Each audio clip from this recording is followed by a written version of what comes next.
magre-review tayo ng isa pa ulit na binding machine at ito yung tinatawag na mushroom binding machine. So mamaya, ipapakita ko sa inyo kung bakit siya tinawag na mushroom.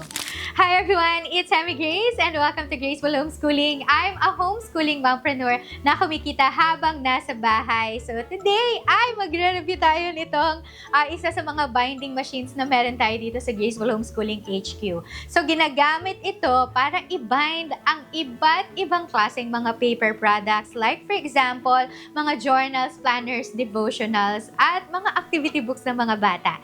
And also, pag-uusapan natin how it works at kung worth it ba talaga ang investment or worth it ba na mag-invest tayo sa ganitong klaseng binding machine when we have our home-based printing business. So, ngayon ay pag-usapan na natin ano ba yung mga parts ng ating mushroom binding machine. So, here's a closer look of our binding machine or mushroom binding machine. So, kaya ako sinabi sa inyo na pag nag-punch tayo, mukha siyang mga mushrooms kasi, ayan nga, mukha talaga siyang mga mushrooms, di ba? So, mamaya papakita ko sa inyo pag na-punch na yan sa ating paper. But anyway, so kagaya ng mga binding machines, meron din itong ganito, meron siyang stopper dito. So, para ito yung reference mo kung anong size ng papel mo. So, para hindi mo siya i-move every time yung mga papel natin na ipapunch dahil meron tayong stopper dito. So, dito ay meron tayong makikita na mga sizes ng ating mga paper. So, A4 12, A4 11, and A5 8. So, mamaya, papakita natin yung mga sizes na yan pag nag-punch tayo. At ang maximum capacity nito or punch capacity ay 12 sheets of paper. Now, hindi ito ginagamit sa mga loop wire or sa spiral coil because meron tayong special na pang-bind sa ating mushroom binding machine or disc binding machine. Okay, now, ito yung ginagamit natin para mag-punch. And then, here on this side, so magaan lang to, hindi siya kagaya ng ibang mga binding machines. And on this side, ay meron ka ding makikita na trays. Pwede mo tong hilahin at itapon yung mga nilalaglag dito na mga papel. I'll show you kung gaano ka-cute ang pag-punch dito or yung mga punch natin. So, para talaga siyang mga mushrooms na maliliit. Yan yung itsura pag na-punch na yung ating paper.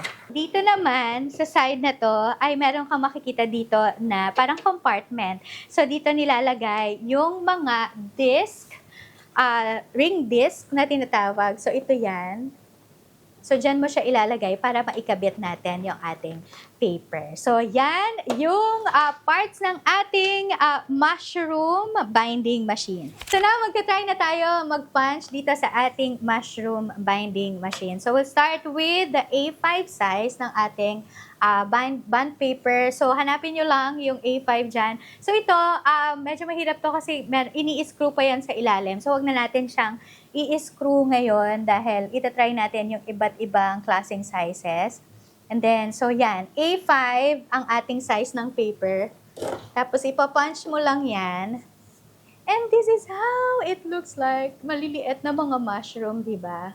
Yan siya. So, yan yung itsura niyan sa A5 size. So, makita nyo na pantay yung margins natin on the edges. So, now, we will try with A4 size naman. So, itry natin doon sa pinakadulo, which is yung A4 12. Pwede natin siyang i-punch. And, ayan, yung itsura ng ating punch. Now, itry naman natin ito doon sa A4 11. So, sa A4 11, ito yata yung medyo alanganin na size. So, yan. Okay. So, pagka medyo malayo sa edge ang gusto nyo, doon nyo itry sa A4 11. Now, kung closer naman ito sa edge, yung punch natin, A4 12 naman ang gagamitin natin. Now, we'll try it with the short bond paper. Pero dito, sa short bond paper, wala siya kasi talagang size. So, talagang tatansyahin lang natin. So, i-adjust natin yan.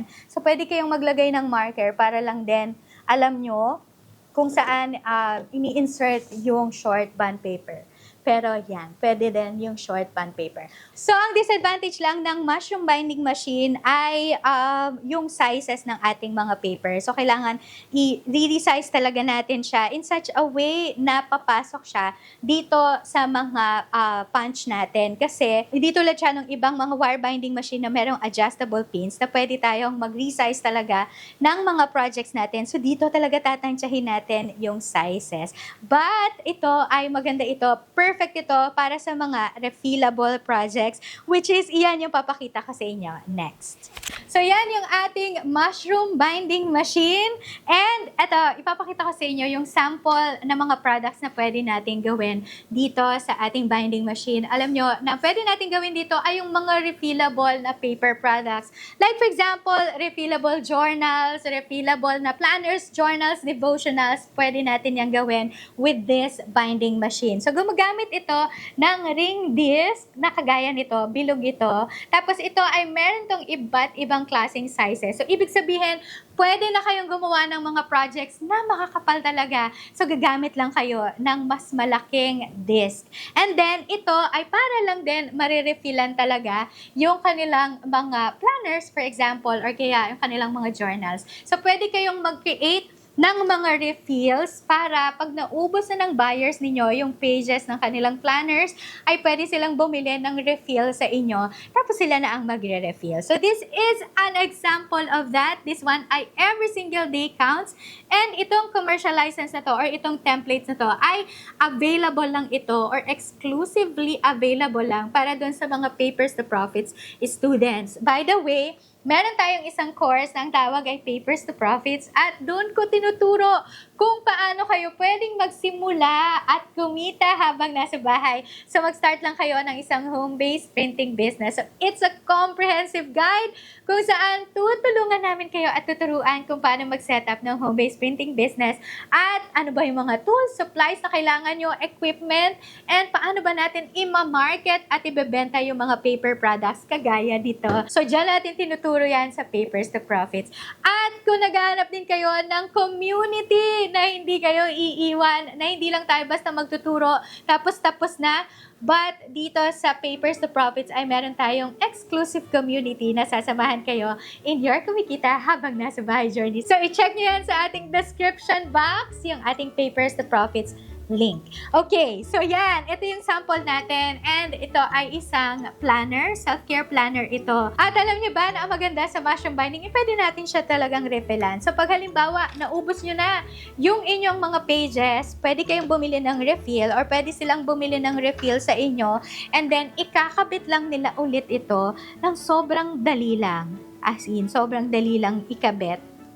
So, just like that. So, di ba? Actually, parang iniisip ko na mas madami talaga tayong magiging client kasi bibili na lang sila ng bibili ng refill nila every time. So, meron na tayong main planner tapos pwede pa tayong magbenta ng mga refill. So, itong mga to ay meron tong mga iba't ibang klaseng sizes. So, merong mas malalaki na talaga. So, kung halimbawa, yung wire binding machine nyo ay hindi kaya yung makakapal na mga projects, this time, pwede tayong gumawa ng makakapal na projects. Ang bibilin lang natin ay yung malaking disc. And then, iyon yung ikakabit natin para sa ating projects. So, yan yung ating mushroom binding machine.